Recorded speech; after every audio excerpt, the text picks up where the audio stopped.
Hello everyone, कैसे हैं आप लोग। आज का लेक्चर बड़ा इंपॉर्टेंट होने वाला है क्योंकि आज हम एनर्जी के बारे में पढ़ेंगे। आप सोच रहे होंगे सर किसकी एनर्जी, तो एक ऐसा पार्टिकल जिसकी एसएचएम मोशन हो रही है, मतलब सरल आवर्त गति या सिंपल हार्मोनिक मोशन हो रही है, तो उसके पास दो तरह की एनर्जी होती हैं। एक स्थितिज ऊर्जा पोटेंशियल एनर्जी, दूसरा काइनेटिक एनर्जी या गतिज ऊर्जा। तो आज के लेक्चर में हम क्या समझने वाले हैं कि पोटेंशियल एनर्जी और काइनेटिक एनर्जी समय के साथ कैसे बदलती है, मतलब यदि टाइम चेंज होगा तो उसके संग काइनेटिक एनर्जी और पोटेंशियल एनर्जी में क्या चेंजेस होंगे, यदि स्थिति चेंज होती है, पोजीशन चेंज होती है तो इनमें क्या चेंज होने वाले हैं। साथ साथ एक इंपॉर्टेंट पॉइंट और डिस्कस करेंगे कि यदि किसी भी एसएचएम करते हुए पार्टिकल का टाइम पीरियड चेंज कर दिया जाए, यदि उसका ओमेगा चेंज करते हैं, फ्रिक्वेंसी चेंज कर दें, तो उसके एनर्जी पे क्या चेंज होगा या क्या बदलाव होगा। तो चलिए आज का लेक्चर चालू करते हैं। हमने आपको पढ़ाया था कि एक रिस्टोरिंग फोर्स होता है प्रत्यानयन बल, और जिसका फॉर्मूला होता है F बराबर माइनस KX। हमने ये भी कहा था कि ये जो रिस्टोरिंग फोर्स है ये एक कंजर्वेटिव मतलब संरक्षी बल है, और ये भी बताया था कि संरक्षी बल के अंदर यदि कोई भी मोशन हो रही है, मतलब कंजर्वेटिव फोर्स के अंडर में यदि कोई मोशन हो रही है, तो उस मोशन के लिए हमारी जो मैकेनिकल एनर्जी है वो हमेशा कंजर्व रहेगी। बात आ रहा है समझ में। आप कहेंगे सर संरक्षी बल ठीक है, संरक्षी बल के अंदर जो मोशन होगी या इसके अंतर्गत जो मोशन होगी उसके लिए मैकेनिकल एनर्जी कंजर्व रहेगी, लेकिन मैकेनिकल एनर्जी कौन सी होती है सर? मैकेनिकल एनर्जी का सीधा मतलब है kinetic energy plus potential energy, ये है मैकेनिकल एनर्जी। अब कंजर्व का मतलब क्या है? टोटल एनर्जी तो हमेशा ई रहेगी। अब चाहे ये कम होगी तो पोटेंशियल एनर्जी बढ़ जाएगी, और पोटेंशियल एनर्जी कम होगी तो काइनेटिक एनर्जी बढ़ जाएगी। बात आ रहा है समझ में। यदि इसका वैल्यू 3 है तो 2 + 1 लिखें या 1 + 2 लिखें, ये कंजर्वेशन है। हमारा लास्ट आंसर 3 आना चाहिए। इसको हम अच्छे से समझेंगे। ये तो एक छोटा सा एग्जाम्पल देने की कोशिश की है, बाकी का डिटेल में इसको समझने वाले हैं कि मैकेनिकल एनर्जी कैसे कंजर्व होगी। यहाँ तक बात समझ में आया। साथ साथ एक इंपॉर्टेंट बात और ध्यान में रख लें जो मैकेनिक्स में भी बहुत अच्छे से पढ़ाएंगे। पहली तो ये है ही कि यदि कंजर्वेटिव फोर्स है, वापस लिख रहे हैं इंपॉर्टेंट है इस वजह से, यदि कंजर्वेटिव फोर्स है, संरक्षी बल है, तो उसके लिए तो मैकेनिकल एनर्जी कंजर्व होगी। लेकिन ध्यान रखना, यदि सेंट्रल फोर्स है, केंद्रीय बल, तो उसके लिए एंगुलर मोमेंटम कंजर्व होगा। ठीक है, ये क्वेश्चन कई बार पूछा गया है, कम से कम जब केपलर के रूल पढ़ते हैं ग्रेविटेशन वगैरह में, मैकेनिक्स में, तो वहाँ तो ये बहुत इंपॉर्टेंट आता है, या बहुत अच्छे से हम इसको समझाते हैं, डेरिवेशन से समझाते हैं। आपको याद होगा कि केपलर का जो सेकंड लॉ है एरियल वेलोसिटी वाला, उसमें लास्ट रिजल्ट क्या आता है कि सेंट्रल फोर्स के अंतर्गत यदि हमारा प्लैनेट रिवॉल्व हो रहा है, चक्कर काट रहा है, तो उसका एंगुलर मोमेंटम कंजर्व होता है। ये होता है सेकंड लॉ ऑफ केपलर। तो यहीं से आता है वो कि सेंट्रल फोर्स के अंतर्गत यदि कोई मोशन हो रही है तो उसके लिए एंगुलर मोमेंटम कंजर्व होगा, कोणीय संवेग कंजर्व होगा, और यदि कंजर्वेटिव फोर्स के अंतर्गत कोई मोशन हो रही है तो उसमें मैकेनिकल एनर्जी कंजर्व होगी। लेकिन एक बात और ध्यान रखें, सभी सेंट्रल फोर्स, या ऑल लिख देते हैं, all central force are conservative. ध्यान रखना, सभी केंद्रीय बल संरक्षी बल होंगे, लेकिन सभी, भाई दोनों मीडियम्स का ख्याल रखना पड़ता है, ठीक है, सभी संरक्षी बल कंजर्वेटिव नहीं होंगे। सॉरी, सभी संरक्षी बल केंद्रीय बल नहीं होंगे, ये ध्यान रखना। रिपीट कर रहे हैं, कहने का मतलब यह है कंजर्वेटिव फोर्स का एक टाइप है सेंट्रल फोर्स। इस वजह से ये कह रहे हैं कि जितने भी सेंट्रल फोर्स है वो सभी कंजर्वेटिव नेचर के होते हैं, लेकिन जितने भी कंजर्वेटिव फोर्स हैं ये जरूरी नहीं है कि वो सेंट्रल फोर्स हो या ना हो। जैसे ग्रेविटेशनल फोर्स एक सेंट्रल फोर्स है और कंजर्वेटिव फोर्स भी होगा। लेकिन हम बात करें रिस्टोरिंग फोर्स की, तो रिस्टोरिंग फोर्स हमारा कंजर्वेटिव फोर्स है, सेंट्रल फोर्स नहीं है। ठीक है, सेंट्रल फोर्स का मतलब जो जिस पॉइंट पे हम फोर्स लगा रहे हैं उसका दूरी पे डिपेंडेंसी हो। ठीक है, चलिए और बात करेंगे डिटेल में। पहले आप ये नोट कर लें जिससे हम आगे बढ़ पाएंगे। हाँ जी, हमारा जैसे कूलम फोर्स है वो एक सेंट्रल फोर्स है, ध्यान रखें, क्योंकि 1/r² आता है उसमें सीधा सीधा, तो डिपेंड करता है वो दूरी पे। ठीक है, चलिए इधर देखें, F बराबर -kx। हमने क्या देखा था कि सर F बराबर आपने -∂u/∂x भी बताया था, और ये भी कहा था ∂u बराबर हम यदि F∂x, या ऐसा करें, ये ज़्यादा अच्छा नहीं लग रहा है, इसको du/dx कर देते हैं जिससे ये देखने में अच्छा लगे, du और dx, और f तो आएगा ही, यदि हम u करें तो -f dx आएगा। f का वैल्यू कितना है जी? f का value sir -f dx, f का वैल्यू कितना है सर? -kx है और dx है, तो हम क्या लिखेंगे? माइनस प्लस k और x²/2, तो क्या हो जाएगा? u बराबर kx²/2। ये हम पहले भी बताए थे, लेकिन पहले उल्टा बताए थे। पहले हमने एनर्जी कैलकुलेट की थी, उसके बाद एनर्जी से फोर्स निकाला था, आज फोर्स से एनर्जी निकाली है। ठीक है, बड़ा सिंपल सा कॉन्सेप्ट है कि सर आपने कहा कि हमारी जो पोटेंशियल एनर्जी है, अभी आप लिखना बंद कर दें बिल्कुल, केवल बोर्ड पे देखते रहें। हमारी जो पोटेंशियल एनर्जी है वो u बराबर ½ kx² है। ठीक है, तो हम ये कह सकते हैं कि ये एक ऐसा फॉर्म है या ऐसा रूप है हमारी एनर्जी का, ऊर्जा का, जो स्थिति पर निर्भर करता है। फॉर एग्जाम्पल ऐसा करते हैं, थोड़ा अच्छा दिखे, पोटेंशियल एनर्जी यहाँ लिखते हैं, और एक इसका जो रूप है वो है स्थिति वाला ½ kx², और इसका जो दूसरा रूप है वो है u बराबर ½ k, और x का वैल्यू हम क्या पढ़े थे? a sin ω_t²। यहाँ लिख देते हैं, x बराबर डिस्प्लेसमेंट है जो हमने आपको पढ़ाया था। हमने इसको ऐसे लिखा है कि एनर्जी को हम दो तरीके से एक्सप्लेन करेंगे। पहला पोटेंशियल एनर्जी पोजीशन के रूप में, दूसरा पोटेंशियल एनर्जी टाइम के रूप में, हमने बताया था आपको। ठीक है, चलिए तो हम क्या देखेंगे कि यदि सर हमारा x बराबर 0 है, मतलब माध्य या मीन पोजीशन है, तो माध्य स्थिति पर हम क्या देख रहे हैं? u बराबर से 0 होगा, क्योंकि 0 रखेंगे तो 0 हो जाएगा, और ये किसको बताएगा? मिनिमम को। ठीक है, दूसरा यदि सर x बराबर +a हो, तो मतलब क्या है कि ये हमारा कोई मोशन हो रहा है, स्प्रिंग ब्लॉक सिस्टम ले लो, ये इसकी मीन पोजीशन है, ये +a है, ये -a है, तो यहाँ तो हमने क्या देख लिया कि हमारी जो पोटेंशियल एनर्जी है वो कितनी आ रही है सर? u minimum 0। लेकिन हम देखना चाहते हैं +a पे कितनी है, तो क्या लिखेंगे? u बराबर 1/2 k + a² कितनी आ गई? u बराबर ½ ka²। अब बताइए आप, क्या x की जो वैल्यू है वो a से ज़्यादा हो सकती है? नहीं हो सकती। इसका मतलब मैक्सिमम वैल्यू a है, तो ये हमारी u मैक्सिमम होगी। तो हम क्या कह सकते हैं कि +a पे क्या मिलेगी? u मैक्सिमम, और वैल्यू कितनी है? ½ ka²। चलिए साहब, x बराबर यदि -a है तो हम क्या लिखेंगे सर? u बराबर ½ k -a², और हम यहाँ देखेंगे कि u बराबर ½ ka²। तो सर ये भी मैक्सिमम है। इसका मतलब ये समझ में आ गया आपको कि सर जो मैक्सिमम पोजीशन है उन पर हमारी क्या ज़्यादा होगी? Potential energy.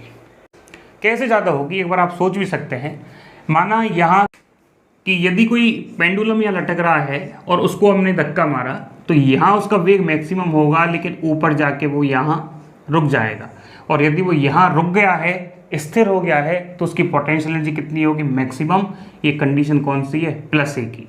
जैसे ही वो वापस लौट के आएगा तो इस पोजीशन पे जाके रुकेगा, और इस पोजीशन पे भी जाके रुक रहा है, तो यहाँ भी उसकी पोटेंशियल एनर्जी कैसी है, मैक्सिमम, और ये स्थिति हो गई माइनस है।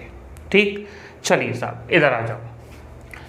U बराबर हाफ के ए square sine square omega t. चलिए बताइए क्या इसको ऐसा लिख सकते हैं क्या, U maximum sign square omega T, क्योंकि हाफ के ए स्क्वायर किसका वैल्यू है, U मैक्सिमम का। ठीक, चलिए आगे बढ़ते हैं। हाँ जी, यदि t बराबर 0 है, बताइए u बराबर 0 और ये वैल्यू क्या है, मिनिमम। यदि सर t बराबर t/4 है तो ज़रा कैलकुलेट कीजिएगा, हम चलो एक करके बता रहे हैं, बाकी का आप कीजिएगा। u बराबर u मैक्सिमम, या चाहें तो वापस आप वही लिख सकते हैं, हाफ के ए स्क्वायर, हाँ जी, साइन ओमेगा की जगह क्या लिखोगे, 2π/t, मल्टीप्लाई किससे करोगे, स्मॉल टी से, और ये स्क्वायर इसके ऊपर लगा दो एक स्क्वायर, क्योंकि हमारे पास साइन स्क्वायर है। चलिए u बराबर हाफ के ए square sine 2π/t multiply by t, कितना है भाई, t/4, t से t कट गया, ये 2 हो गया, और ये पूरे का क्या चल रहा है, स्क्वायर। तो हम सीधा सीधा जानते हैं सर, साइन π/2 1 होता है, 1 का स्क्वायर 1 होता है, इसका मतलब एट t = t/4 पे हमारी जो u है वो u मैक्सिमम के बराबर है हाफ के ए स्क्वायर। और हमने आपको बताया भी था कि सर ये पोजीशन होती है t बराबर 0 की, यदि वो पहली बार यहाँ जा रहा है तो t/4 होगा, लौट के वापस आ रहा है तो t/2 होगा, इधर जा रहा है तो 3t/4 होगा, और लौट के आ रहा है तो कैपिटल T होगा। और हमने प्रूफ भी किया है कि यदि t बराबर 0 है तो पोटेंशियल एनर्जी कितनी आनी चाहिए, 0। यदि t बराबर t/4 है तो पोटेंशियल एनर्जी कितनी आनी चाहिए, मैक्सिमम। देखो t/4 पे मैक्सिमम पोटेंशियल एनर्जी है। अब आप t/2 पे निकालोगे तो 0 आ जाएगी, और 3t/4 पे कितनी आ जाएगी, मैक्सिमम। ठीक, अब ऐसा करते हैं, अब हम ऐसा करते हैं कि दोनों के लिए ग्राफ बनाते हैं। अब ध्यान से समझना, यदि आपके जिस पेज पे आप लिख रहे हैं उस पे स्पेस हो तो ग्राफ को इन दोनों के नीचे ही बनाइएगा, यदि हम नीचे बनाएंगे तो आपको दिखेगा नहीं। ठीक है, तो पहले हम इसके लिए ग्राफ बना रहे हैं, ध्यान से समझना। सर ये है +1 की स्थिति, और ये है -1 की स्थिति, और ये है मीन पोजीशन। ध्यान से समझना भाई, इंपॉर्टेंट बात है। हम क्या देखें कि x बराबर 0 पे u 0, ये लो जी, x बराबर 0 पे u 0, और ये जो y एक्सिस में है वो हमारी है पोटेंशियल एनर्जी, जिसको हम PE भी लिख सकते हैं और u भी लिख सकते हैं। तो पोटेंशियल एनर्जी का वैल्यू x बराबर 0 पे कितना है, 0। सर +a पे कितना है, मैक्सिमम, तो +a पे हम लगा देते हैं, ये मैक्सिमम वाला बिंदु है, तो ये सर ये रहा +a पे। -a पे कितना है, सर इस पे भी मैक्सिमम है, तो ये लो जी, यहाँ भी मैक्सिमम लगा दिया। इसका नेचर क्या है, सर पैराबोलिक है, मतलब proportional to u proportional to x² है। तो चलिए ग्राफ कैसा होगा, ये लो जी, ये है पोटेंशियल एनर्जी का ग्राफ। सर हम x बराबर 0 से या माध्य स्थिति से +a की तरफ जाएंगे तो पोटेंशियल एनर्जी बढ़ती जाएगी और लास्ट पॉइंट पे मैक्सिमम हो जाएगी। ठीक, यदि हम +a से वापस लौट के आ रहे हैं तो पोटेंशियल एनर्जी घटती जाएगी, फिर 0 हो जाएगी, इधर जाएंगे तो फिर बढ़ती जाएगी, फिर 0 हो जाएगी। यही बात ये समझा रहे हैं। यदि हम t बराबर 0 से चले तो पोटेंशियल एनर्जी 0 थी, फिर मैक्सिमम हो गई, फिर मैक्सिमम से फिर 0 हो गई, फिर 0 से फिर मैक्सिमम हो गई, और मैक्सिमम से 0 हो गई। ठीक, चलिए ऐसा करते हैं, हम पोटेंशियल एनर्जी के लिए अब समय वाला ग्राफ बनाते हैं। ये है हमारा टाइम और ये है हमारा पोटेंशियल एनर्जी का। ठीक, हम क्या देख रहे हैं सर, t बराबर 0 पे u बराबर 0, इसका मतलब ये t बराबर 0 है तो यहाँ u बराबर क्या आ गया, 0 आ गया। हम क्या देखें सर, t/4 बना लीजिए आप एक, हमने कहा ठीक है। आपने कहा कि सर t/2 भी बना लीजिए, एक 3t/4 बना लीजिए और कैपिटल T बना लीजिए। ये हमारे पास पॉइंट होते हैं। चलिए क्या देखें हम, यहाँ 0 है, लेकिन T/4 पे कितना आ रहा है, मैक्सिमम। T बराबर 0 पे 0, T/4 पे मैक्सिमम, ये लो जी हो गया मैक्सिमम। उसके बाद वापस आ जाओ, फिर T/2 पे कितना हो गया, 0, तो T/2 कितना हो जाना चाहिए, 0, ये लो जी, ये मैक्सिमम था, T/2 पे कितना हो गया, 0। उसके बाद देखो T/2 से T/4 पे क्या हो गया, T/2 से 3T/4 पे मैक्सिमम, और फिर T पे क्या हो गया, फिर 0, ठीक है। उसके बाद फिर ऐसे, तो ये ग्राफ ऐसे आगे मूव करता जाएगा। तो यदि ये ग्राफ हम क्या देख रहे हैं, ये है u बराबर हाफ के एक्स स्क्वायर का, मतलब यदि हमारी पोटेंशियल एनर्जी पोजीशन पे डिपेंड करती है। और ये जो ग्राफ है ये है 1/2 के ए square sine square omega t का, मतलब जो टाइम के संग वेरी करती है, ठीक है। ये जो मैक्सिमम पोजीशन है ये रिप्रेजेंट करती है हाफ के ए स्क्वायर को। आपको बात समझ में आ गया या नहीं आया? एक बार हम रिपीट कर रहे हैं, फिर आपको वापस लिखना है, ध्यान से समझ लो। सबसे पहले पोटेंशियल एनर्जी के बारे में देखा, u बराबर हाफ के एक्स स्क्वायर होता है, x पे डिपेंड u कर रहा है तो हम कहेंगे कि ये रिलेशन दे रखा है पोटेंशियल एनर्जी और पोजीशन के बीच में। और यदि हम x का वैल्यू ये लिख देते हैं तो हमको मिलता है पोटेंशियल एनर्जी और टाइम के बीच में रिलेशन। हमने x बराबर 0 देखा, mean position potential energy minimum होती है, लेकिन चरम जो स्थितियां हैं या मैक्सिमम जो पॉइंट हैं उस पर हमेशा मैक्सिमम पोटेंशियल एनर्जी मिलती है। इस ग्राफ से हम समझ लें मीन पोजीशन पर पोटेंशियल एनर्जी 0 होती है, लेकिन मैक्सिमम जो पोजीशंस हैं उन पर हमारी पोटेंशियल एनर्जी मैक्सिमम होती है, ठीक। यहाँ हमने क्या देखा कि टाइम बराबर जब 0 था तो पोटेंशियल एनर्जी मिनिमम थी, टाइम बराबर T/4 था तो पोटेंशियल एनर्जी मैक्सिमम थी। सिमिलरली टाइम बराबर यदि T/2 होगा तो पोटेंशियल एनर्जी 0 होगी, लेकिन 3T/4 होगा तो क्या होगी, मैक्सिमम होने वाली है, ठीक है। तो हमने ये ग्राफ बना दिया इस हिसाब से, T बराबर 0 ये कंडीशन है, T/4 पे मैक्सिमम, T/2 पे मिनिमम, 3T/4 मैक्सिमम, T पे मिनिमम, ठीक। चलिए अब हम ऐसा करते हैं, आप इसको उतार लो, फिर हम काइनेटिक एनर्जी एक्सप्लेन करते हैं और फिर दोनों के बीच में रिलेशन देखेंगे। फटाफट से आप इसको उतार लें। हाँ जी, देखिए अभी हमने आपको पोटेंशियल एनर्जी के बारे में समझा दिया, टाइम के संग रिलेशन समझाया, पोजीशन के संग रिलेशन समझाया। अभी हम लेते हैं काइनेटिक एनर्जी। तो ये हमारा है काइनेटिक एनर्जी और इसको भी हम दो टाइप से लिखेंगे। जो पहली टाइप है वो होगी पोजीशन या स्थिति के साथ, और दूसरी हम जो लेंगे वो लेंगे टाइम के साथ में। चलिए, तो हमारा जो काइनेटिक एनर्जी का फॉर्मूला है वो यहाँ भी लिख देते हैं, वो है हाफ mv² और m HHM करते हुए पार्टिकल का मास है। तो काइनेटिक एनर्जी बराबर फॉर्मूला है हाफ mv²। लेकिन प्रॉब्लम ये है सर कि आपने वेलोसिटी का फॉर्मूला जो बताया था हमको पोजीशन के संग रिलेट करके, वो बताया था ω√a² - x²। तो हम क्या करते हैं, इसका इस्तेमाल करते हैं। काइनेटिक एनर्जी बराबर हाफ m, और इसका यदि हम स्क्वायर करेंगे तो ω²a² - x²। एक फॉर्मूला हम और जानते हैं कि सर K/m बराबर ω², और यहाँ से हमको पता चल रहा है m ω² बराबर k। तो क्या लिख सकते हैं, काइनेटिक एनर्जी बराबर हाफ के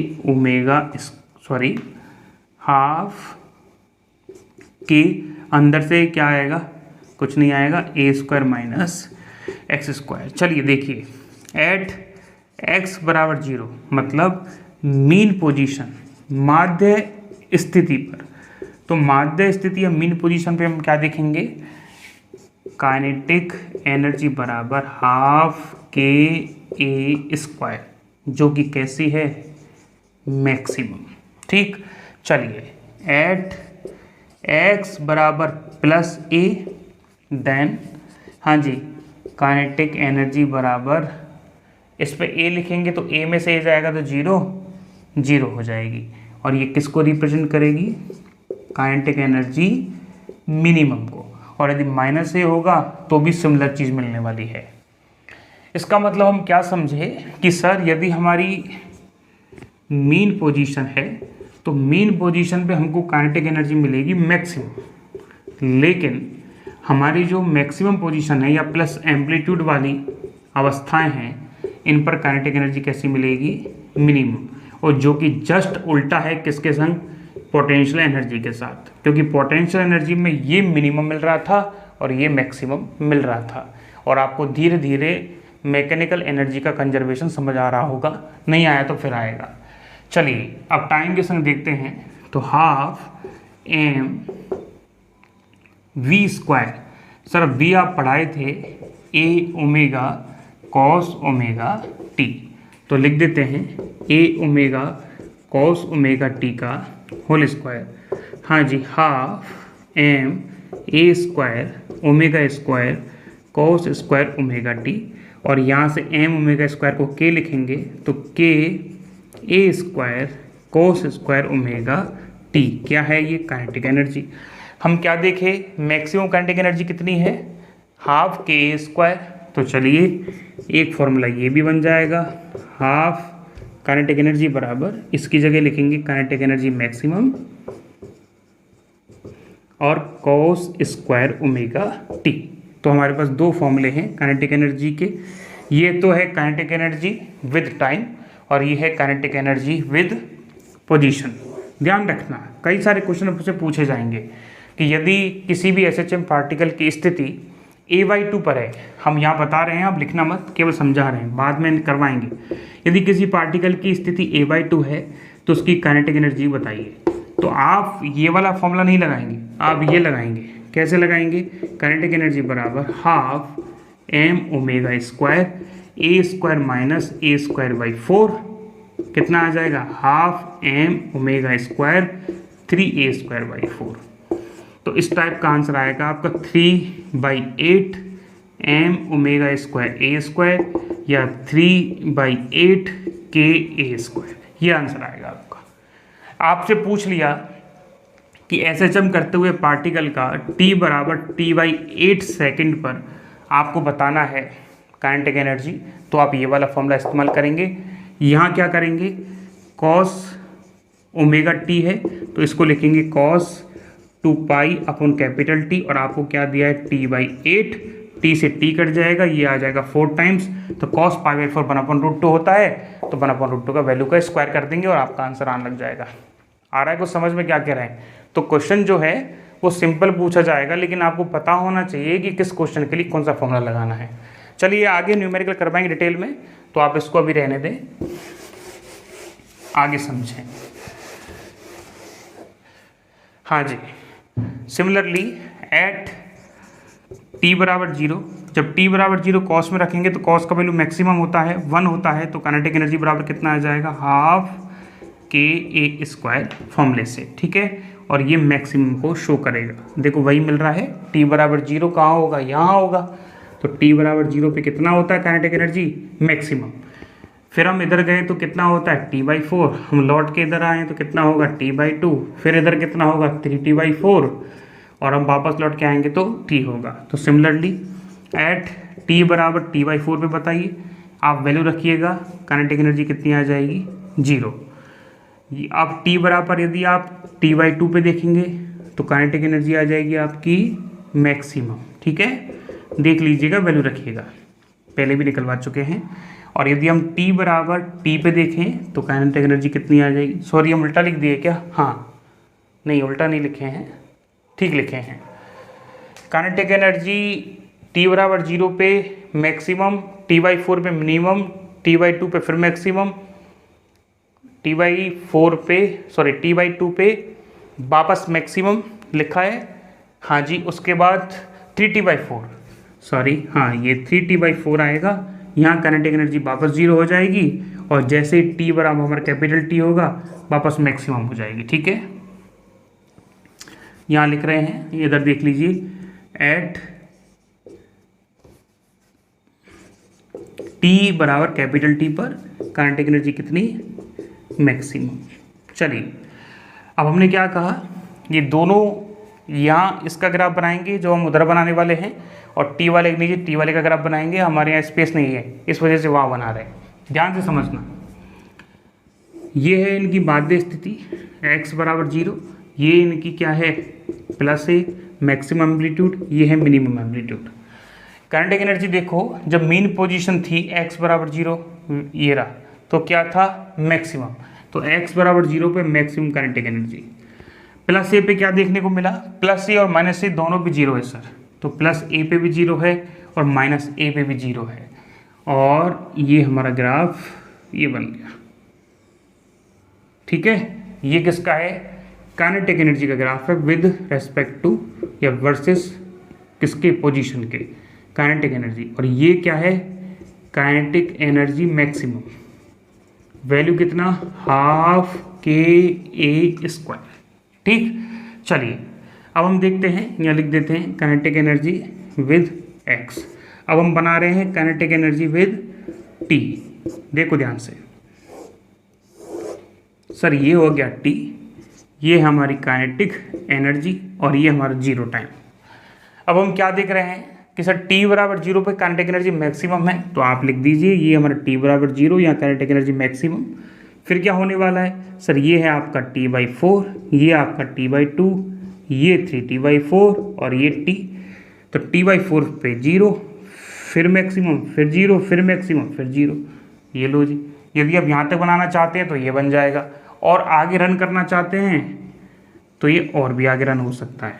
ठीक है, तो ये किसका ग्राफ है, ये है काइनेटिक एनर्जी और टाइम का ग्राफ है। ठीक है, चलिए दोनों ही काइनेटिक एनर्जी और पोटेंशियल एनर्जी आपको समझा दी गई है। कोई भी डाउट है तो आप कुछ कमेंट किया करें, यूट्यूब पे देखते हैं तो यूट्यूब पे करें, यदि हमारे आप पीजीटी फिजिक्स पॉइंट के ऐप पे देखते हैं तो वहाँ करें। ठीक है, चलिए जल्दी कीजिए, फिर हम आपको total kinetic energy total mechanical energy के बारे में इंफॉर्मेशन देंगे। आप इसको नोट कर लें पहले फटाफट से। हाँ जी, अभी हमने काइनेटिक एनर्जी और पोटेंशियल एनर्जी दोनों देख ली। चलिए अब हम टोटल एनर्जी देखते हैं, जिसको मैकेनिकल एनर्जी नाम दिया था। हमने पोटेंशियल एनर्जी को लिखा था हाफ के एक्स स्क्वायर पोजीशन की टर्म में, और पोजीशन की टर्म में काइनेटिक एनर्जी को लिखा था half m, half M omega square ए स्क्वायर माइनस एक्स स्क्वायर। इसको हमने के लिख दिया था, तो हाफ के ए स्क्वायर माइनस एक्स स्क्वायर, ये था काइनेटिक एनर्जी और पोजीशन के बीच में। ठीक है, चलिए सिमिलरली हमने देखा था टाइम के बीच में रिलेशन, तो जो पोटेंशियल एनर्जी था वो था हाफ के ए square sine square omega t, और हमारा जो काइनेटिक एनर्जी था वो था हाफ के ए square cos square omega t. Mechanical energy क्या कहती है, मैकेनिकल एनर्जी कहती है कि E बराबर आप kinetic energy plus potential energy कर दें, तो चाहे आप इसको ऐसे भी लिख सकते हैं। तो हम क्या लिखेंगे, E बराबर हाफ, हाँ जी, के ऊपर भी है और नीचे भी एक कॉमन निकाल दिए, क्या आएगा ए स्क्वायर माइनस एक्स स्क्वायर, और पोटेंशियल एनर्जी का एक्स स्क्वायर, क्या देखेंगे एक्स स्क्वायर से एक्स स्क्वायर कैंसिल आउट हो गया, तो हाफ के ए स्क्वायर। ये लो जी, ये आ गई आपकी टोटल एनर्जी या मैकेनिकल एनर्जी। ठीक है, चलिए हाँ जी, हम क्या देख रहे हैं, टोटल एनर्जी आ गई हाफ के ए स्क्वायर, तो इधर से भी यही आनी चाहिए। चलो जोड़ देते हैं, total energy kinetic energy plus potential energy, half के ए स्क्वायर कॉमन आ गया, sign square omega T plus cos square omega T, ये होता है 1, तो वही एनर्जी कितनी आ गई, हाफ के ए स्क्वायर। चलिए साहब, तो दोनों ही क्या बता रही है हमारी कि टोटल काइनेटिक एनर्जी जो होगी वो क्या होगी, मतलब बराबर है, चाहे टाइम से निकालो चाहे पोजीशन से निकालो। एक बात और आप देखने को मिल रही होगी कि टोटल जो एनर्जी है, यहाँ लिख देते हैं हम टोटल, ये एनर्जी काइनेटिक एनर्जी मैक्सिमम के बराबर है और पोटेंशियल एनर्जी मैक्सिमम के बराबर है। आ रहा है बात समझ में, ये काइनेटिक एनर्जी मैक्सिमम के बराबर है और पोटेंशियल एनर्जी मैक्सिमम के बराबर है। अब ऐसा करते हैं, दोनों ग्राफों को समझते हैं एक साथ, तब ये बात समझ में आएगी। देखो ध्यान से, ये हम बनाए थे स्थितिज ऊर्जा के लिए, ये था प्लस ए, ये था माइनस ए और ये था मैक्सिमम, ये था 0। ये हम बनाए थे काइनेटिक एनर्जी के लिए, ये था प्लस ए, ये था माइनस ए और यह मैक्सिमम काइनेटिक एनर्जी, यू लिख देते हैं, के लिख देते हैं। अब देखो, अब हम टोटल के लिए बना रहे हैं। सर ये तो आपका था पोटेंशियल एनर्जी का, कौन कौन से पॉइंट थे बताइए ज़रा, ये प्लस ए और ये माइनस ए, तो हमको ये भी बता दीजिए। तो क्या ये ग्राफ किसका होगा, ये तो पोटेंशियल एनर्जी का है, ये ग्राफ पोटेंशियल एनर्जी का, और ये जो ग्राफ है ये किसका है, ये है काइनेटिक एनर्जी का। दोनों का एडिशन के स्क्वायर है। ये दोनों भली पोजीशन के साथ चेंज होती हैं, देखो दोनों पोजीशन के साथ चेंज होती हैं, लेकिन इसमें कोई पोजीशन नहीं आ रही, ये चेंज नहीं होती। इसका मतलब ये ग्राफ कैसा रहेगा, ये, और ये जो लाइन बनाई है ये किसको बताएगी, टोटल एनर्जी को। हम ऐसा करते हैं, एक बार वापस बना रहे हैं, रुक जाइए आप ऐसा कीजिए, यहाँ तक लिख लीजिए, इसको हम वापस बनाएंगे अच्छे से। आपको क्लियर नहीं हो पा रहा है, हम बता देंगे वापस। हाँ जी, ध्यान से देखें, ये ग्राफ बनाए थे हम पोटेंशियल एनर्जी के लिए।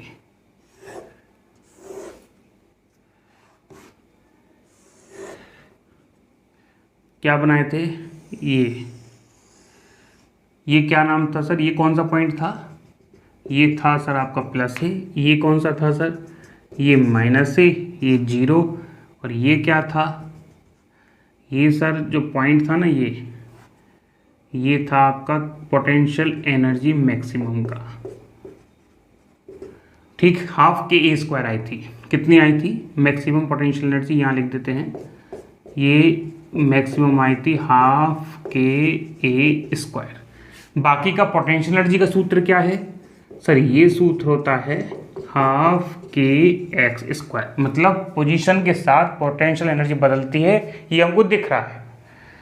हम बनाए फिर काइनेटिक एनर्जी का, काइनेटिक एनर्जी का है हाफ के ए स्क्वायर माइनस एक्स स्क्वायर, ये भी बदलता है, लेकिन ये ग्राफ किसका है, kinetic energy proportional to minus x square का, तो इसका जो मूव होगा वो उल्टा होगा, ये उल्टा बनेगा। तो चलिए हम क्या देखते हैं कि सर मीन पोजीशन पे तो काइनेटिक एनर्जी उल्टा बना दिए। मीन पोजीशन पे काइनेटिक एनर्जी कैसी होती है, मैक्सिमम होती है, और प्लस ए और माइनस ए पे कितनी होती है, मिनिमम होती है। हाँ जी, मीन पोजीशन पे कैसी होती है, मैक्सिमम, और बाकी के दो पोजीशंस पे मिनिमम। ये कौन सा है, प्लस ए, और ये कौन सा है, ये है माइनस ए।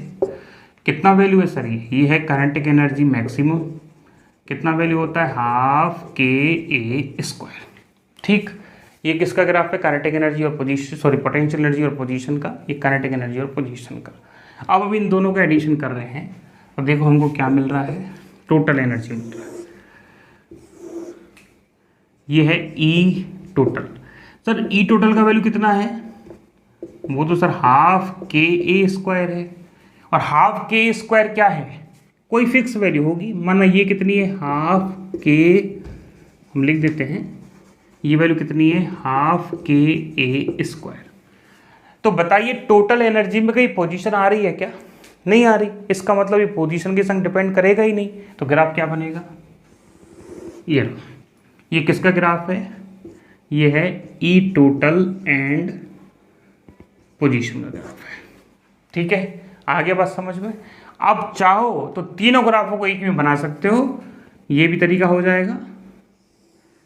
आप तीनों ग्राफों को एक में बना सकते हो, ये एक तरीका हो जाएगा। ये लो जी, ये माइनस से कर देना, ये 0 कर देना, ये प्लस से कर देना, लिख देना यहाँ पे, ये बता रहा है सर काइनेटिक एनर्जी को, ये बता रहा है आपका पोटेंशियल एनर्जी। ठीक है, अब आपको समझ में आ गई होगी बात, हम उम्मीद करते हैं आपसे। अब चलिए नीचे बनाते हैं पोटेंशियल एनर्जी और टाइम के बीच का ग्राफ। सर इसमें क्या है, ये लो जी, ये हम किसका बनाए थे, ये हम बनाए थे टाइम और पोटेंशियल एनर्जी का। ये t बराबर 0 था, ये था t/4, ये t/2 था, और ये हमारी पोटेंशियल एनर्जी मैक्सिमम थी 12ka²। सर जी काइनेटिक एनर्जी और टाइम के बीच का बनाइए। चलिए साहब बना देते हैं। ये लो जी, ये कौन सा पॉइंट है? 0 है, ये t/4 है, ये t/2 है, ये 3t/4 है, और ये कौन सा है? ये t है। ठीक, सिमिलरली यहाँ भी बना सकते हैं, ये 3t/4 है और ये t है। चलिए अब दोनों को जोड़ देते हैं। ये कितनी थी? ये भी sir maximum, kinetic energy maximum है। कितना वैल्यू है बताइए आप बताएंगे 12ka²। ये ग्राफ ऊंचा नीचा क्यों हो रहा है? वो इसलिए हो रहा है क्योंकि काइनेटिक एनर्जी हमारी या पोटेंशियल एनर्जी हमारी डिपेंड करती है टाइम पे, साइन और कॉस में। लेकिन टोटल एनर्जी कितनी है सर? टोटल एनर्जी का फॉर्मूला तो 12ka² है। कहीं टाइम आ रहा है क्या इसमें? नहीं आ रहा है, तो टाइम पे डिपेंड करेगी? नहीं करेगी। ये क्या है? ये ई है। ये क्या है? ये टाइम है। और ये मान लेते हैं कि हमारी है वैल्यू 12ka²। तो ग्राफ कैसा बनेगा? सीधी लाइन बनेगा, क्योंकि टाइम के संग बदलती नहीं है, फिक्स रहती है। अब आप चाहें तो दोनों ग्राफों को जो है एक साथ बना सकते हैं। बाकी का हम ऐसा करते हैं, एक मार्कर और इस्तेमाल कर लेते हैं अदर कलर का। तो ये हमारा क्या है? ये हमारा है पोटेंशियल एनर्जी। ओके, 0 पे 0 रहेगी। और अब हम जो बना रहे हैं वो क्या है? Kinetic energy.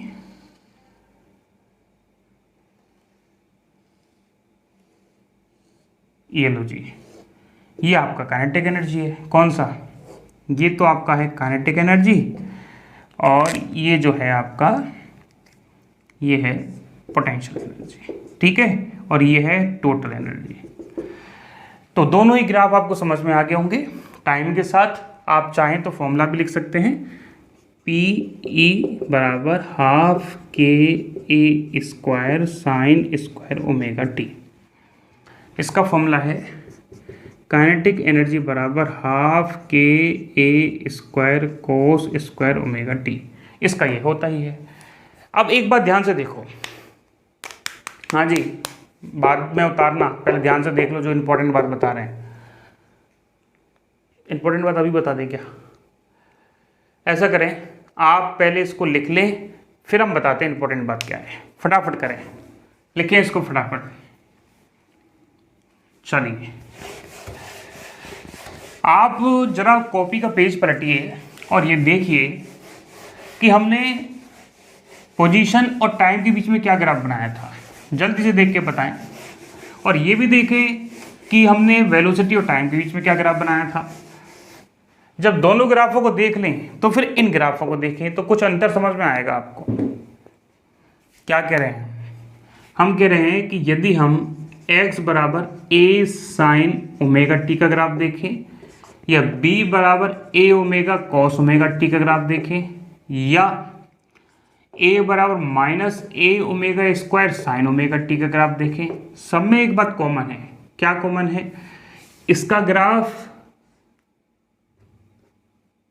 ये आया था, इसका ग्राफ ये आया था, और इसका ग्राफ ये आया था। ये है सर। और इन दोनों में अंतर तो दिखाई दे रहा होगा ना? क्या अंतर दिखाई दे रहा है सर?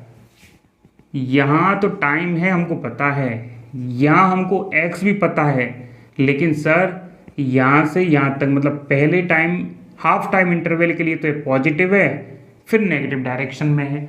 ऐसे ही वेलोसिटी पॉजिटिव भी है और नेगेटिव भी है। ऐसे ही एक्सेलरेशन नेगेटिव डायरेक्शन में भी है और पॉजिटिव भी है। लेकिन यहाँ देखो तीनों ग्राफ टाइम के ऊपर वाले पोर्शन पे बने हुए हैं। मतलब क्या कह सकते हैं हम? काइनेटिक एनर्जी, पोटेंशियल एनर्जी या कोई भी एनर्जी हो वो हमेशा पॉजिटिव होती है और अदिश राशि होती है, स्केलर होती है, इस वजह से उसकी डायरेक्शन भी नहीं होती, और डायरेक्शन नहीं होने की वजह से वो नेगेटिव नहीं होती। आ रहा है कुछ समझ में क्या कह रहे हैं? एनर्जी कोई भी हो वो पॉजिटिव होती है। यदि हमारा डिस्प्लेसमेंट, वेलोसिटी और एक्सेलरेशन नेगेटिव है तो इसका मतलब क्या है? उनकी डायरेक्शन नेगेटिव है, और डायरेक्शन नेगेटिव होने के लिए क्वांटिटी का वेक्टर होना जरूरी है, सदिश राशि होना जरूरी है। हमारे पास जो एनर्जी है वो है स्केलर क्वांटिटी। कौन सी है? स्केलर क्वांटिटी, अदिश राशि है, और अदिश राशि होने की वजह से इसकी कोई डायरेक्शन नहीं है, केवल मैग्नीट्यूड होता है, परिमाण होता है, इस वजह से ऑलवेज पॉजिटिव। और ऑलवेज पॉजिटिव होने के कारण इसका ग्राफ हमेशा ऊपर बनता है। एक बात और ध्यान से समझो, यदि इसका टाइम पीरियड t है, इसका टाइम पीरियड t है, इसका टाइम पीरियड t है, या इसकी फ्रिक्वेंसी f है, या इसकी फ्रिक्वेंसी f है, या इसकी फ्रिक्वेंसी f है, तो ध्यान रखना पोटेंशियल एनर्जी की फ्रिक्वेंसी भी 2f होगी, काइनेटिक एनर्जी की फ्रिक्वेंसी भी 2f होगी, और इसकी फ्रिक्वेंसी 0 होगी। यहाँ लिख देते हैं, kinetic energy and potential energy की फ्रीक्वेंसी है 2f, और 2 ओमेगा भी लिख सकते हैं, और इन दोनों का टाइम पीरियड देखें तो t/2। समझाएंगे, अभी रुक जाइए। ई टोटल कितना? सर ई टोटल होता है 0, मतलब ई टोटल की जो फ्रिक्वेंसी होगी वो होगी 0, और टाइम पीरियड कितना होगा? इनफाइनाइट।